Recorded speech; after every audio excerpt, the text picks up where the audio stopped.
In 1 hour, I'm recording an artist that wants to perform a song on the piano, so I need to set it up for them and get it ready for them to play. That's them now. Hey now, looking forward to recording. One issue, I can only play chords in C major, but obviously my song's in B major. I don't see this being much of an issue. Much love, see you soon.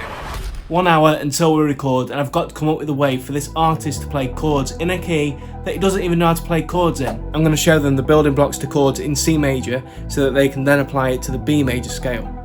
That sounds like a good plan to me. But to keep it simple for them, I'm only going to show them diatonic triad chords. They're chords that just use notes from the keys that they're being played in. I'm going to break it down into 2 simple steps: intervals and qualities. Speaking of intervals, I'm going to explain over a cup of tea. Cheers. So intervals are the building blocks to chords. They're the distance between one note and another note. Each interval has its own name, and the first note in a chord is the root note, and it's always called the root note. An interval of 3 half steps is known as a minor third, and an interval of 4 half steps is known as a major third. And finally, an interval of 7 half steps is known as a perfect fifth. The quality of a chord being played is all down to the intervals that are being used to build that chord. And the qualities of diatonic triad chords are major, minor, and diminished. And these are the intervals used to build those chords. So to build a major chord, like any other chord, you start on the root note. Then the second interval of a major chord is 4 half steps from the root note. So this is a major third. And that third note from the major chord is 3 half steps from that second note. So this is also known as a minor third. To remember the major chord structure, we can use the 0-4-3 method.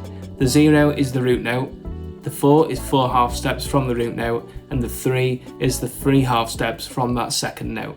Now I've got a simple method of showing this artist how to play any major chord anywhere on the piano, just by using the 0-4-3 method. But what about when it comes to minor chords? Well, the good news is the structure of a minor chord is quite similar to a major chord, apart from you lower that second note by half a step. So what that does is it transforms that second note from being a major third interval into a minor third interval. So to help the artist remember this chord structure, we're going to use the 0-3-4 method.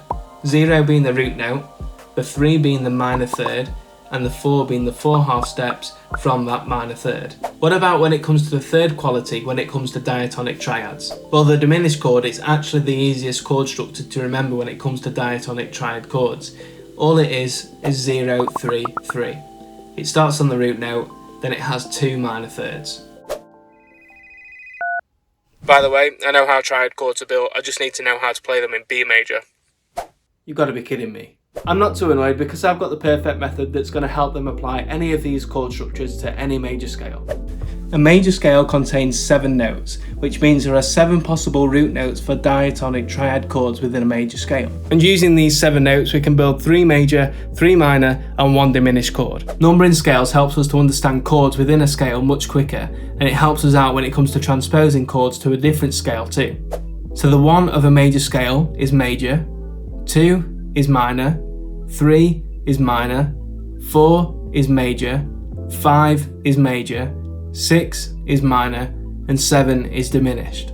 So if I write the scale above the numbers, it's going to make it so much easier for the artist to understand where the chords sit within that scale. So using the C major scale, which is C, D, E, F, G, A, B, we know that the 1 is C major, the 2 is D minor, the 3 is E minor, the 4 is F major, the 5 is G major, the 6 is A minor, and the 7 is B diminished. I'll apply the number method to the B major scale, which is the artist's scale of choice for his song.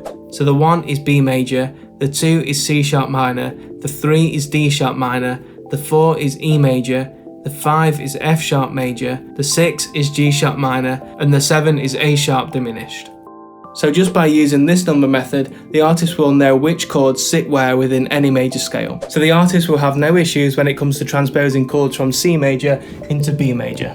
You know what? I'm quite happy with this method I've come up with. This artist is now going to be able to sit down at the piano, look at this whiteboard, and be able to play the B major scale. And the good thing is, looks like it's arrived. The good thing is, you can apply this to your scales too. But that's not it for you.